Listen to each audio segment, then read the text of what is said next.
जय माता दी दोस्तों, आप सभी का स्वागत है पौराणिक कथा धारा यूट्यूब चैनल पर। आज हम सुनते हैं माता वैष्णो की पावन और चमत्कारी कथा, जिससे सुनने मात्र से ही मन को शांति और जीवन को दिशा मिलती है। बहुत समय पहले की बात है, जब धरती पर अधर्म और पाप का प्रभाव धीरे धीरे बढ़ने लगा था। लोगों के मन में श्रद्धा कम होती जा रही थी और दुष्ट शक्तियां अपने प्रभाव से संसार को प्रभावित कर रही थी। ऐसे समय में धर्म की रक्षा और भक्तों का उद्धार करने के लिए माता आदिशक्ति ने एक दिव्य योजना बनाई। त्रेता युग में दक्षिण भारत के एक छोटे से गांव में एक ब्राह्मण दंपति रहते थे। वे बहुत ही धार्मिक स्वभाव और ईश्वर के प्रति अत्यंत श्रद्धावान थे, लेकिन उनके जीवन में एक कमी थी। उनकी कोई संतान नहीं थी। वे दिन रात भगवान से प्रार्थना करते रहते थे कि उन्हें एक संतान का सुख प्राप्त हो। उनकी भक्ति से प्रसन्न होकर एक दिन भगवान ने उन्हें दर्शन दिए और वरदान दिया कि उनके घर में एक दिव्य कन्या जन्म लेगी। कुछ समय बाद उनके घर में एक सुंदर, तेजस्वी और दिव्य आभा से युक्त कन्या का जन्म हुआ। इस कन्या का नाम उन्होंने वैष्णवी रखा। वैष्णवी बचपन से ही असाधारण थी। वह अन्य बच्चों की तरह खेल कूद में रुचि नहीं रखती थी, बल्कि हमेशा ध्यान, साधना और भक्ति में लीन रहती थी। उसकी आँखों में एक अलग ही तेज था और उसके व्यवहार में अद्भुत शांति और करुणा झलकती थी। जैसे जैसे वह बड़ी होती गई, उसकी आध्यात्मिक शक्ति भी बढ़ती गई। वह लोगों की समस्याएं सुनती और उन्हें समाधान देती। धीरे धीरे आसपास के लोग उसे देवी का रूप मानने लगे।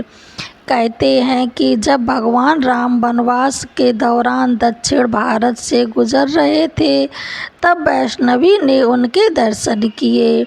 वह उन्हें अपना पति बनाना चाहती थी, लेकिन भगवान राम ने कहा कि वे एक पत्नी व्रत हैं और सीता जी के प्रति समर्पित हैं। उन्होंने वैष्णवी से कहा कि अगर वह उन्हें फिर से कलयुग में पहचान लेगी तो वे उन्हें स्वीकार करेंगे।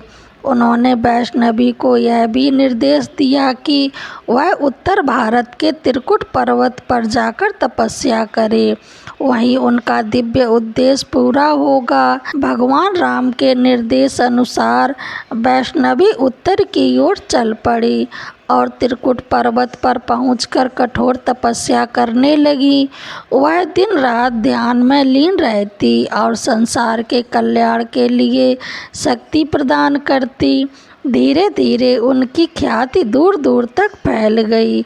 लोग उसे देवी मानकर उनकी पूजा करने लगे और उनके दर्शन के लिए आगे आने लगे। उसी समय एक तांत्रिक और शक्तिशाली साधक था, भैरवनाथ। वह एक सिद्ध योगी था, लेकिन उसके अंदर अहंकार और वरदान भी था, अहंकार और वासना भी थी। जब उसे वैष्णवी के चमत्कारों के बारे में पता चला तो वह उसे देखने के लिए आया। जैसे ही उसने वैष्णवी को देखा, वह उसकी दिव्य सुंदरता पर मोहित हो गया। उसके मन में बुरे विचार आने लगे। उसने वैष्णवी का पीछा करना शुरू कर दिया।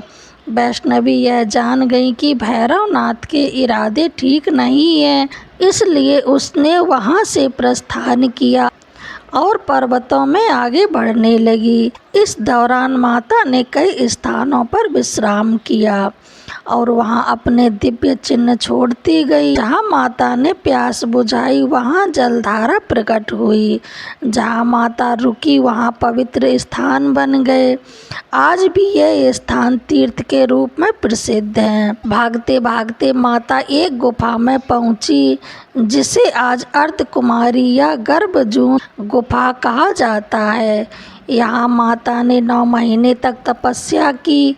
यह गुफा गर्भ के समान है और कहा जाता है कि जो भी भक्त इस गुफा से होकर गुजरता है उसका पुनर्जन्म होता है, अर्थात उसके पाप नष्ट हो जाते हैं। जब भैरवनाथ वहाँ भी पहुँच गया तब माता ने समझ लिया कि अब उसे दंड देना आवश्यक है। माता गुफा से निकलकर एक ऊंचे पर्वत पर पहुँची और वहाँ उसने अपना दिव्य रूप धारण किया। उसने भैरवनाथ से युद्ध किया और अंत में उसका सर काट दिया। जब भैरवनाथ का सिर धड़ से अलग हुआ तब उसे अपनी गलती का एहसास हुआ। उसने माता से क्षमा मांगी। माता रुक्मणी हैं, उन्होंने उसे क्षमा कर दिया और वरदान दिया कि मेरे दर्शन तब तक पूर्ण नहीं माने जाएंगे जब तक भक्त तुम्हारे दर्शन नहीं करेगा। तभी से भैरवनाथ का मंदिर भी माता के मंदिर के पास स्थिर है। भैरवनाथ के वध के बाद माता ने अपना शरीर त्याग दिया और एक गुफा में 3 पिंडियों के रूप में प्रकट हो गईं। महाकाली, महालक्ष्मी, महासरस्वती। यही पवित्र स्थान आज माता वैष्णो का मंदिर है। माता वैष्णो देवी की कथा हमें यह सिखाती है कि सच्ची भक्ति कभी व्यर्थ नहीं जाती। अधर्म का अंत निश्चित है। माँ हमेशा अपने भक्तों की रक्षा करती है और जो सच्चे मन से माँ को पुकारता है माँ उसके पास अवश्य आती हैं। आज लाखों भक्त माता वैष्णो देवी के दर्शन के लिए जाते हैं।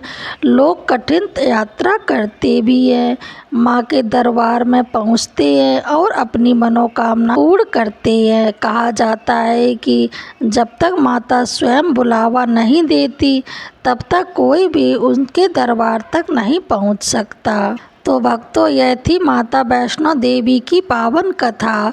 अगर आप भी सच्चे मन से माता को पुकारेंगे तो माता अवश्य आपकी हर मनोकामना पूर्ण करेंगी। अगर आपको यह कथा अच्छी लगी है तो कमेंट बॉक्स में जय माता दी ज़रूर लिखें और हमारे चैनल को लाइक, शेयर, कमेंट, सब्सक्राइब ज़रूर करें। जय माता दी।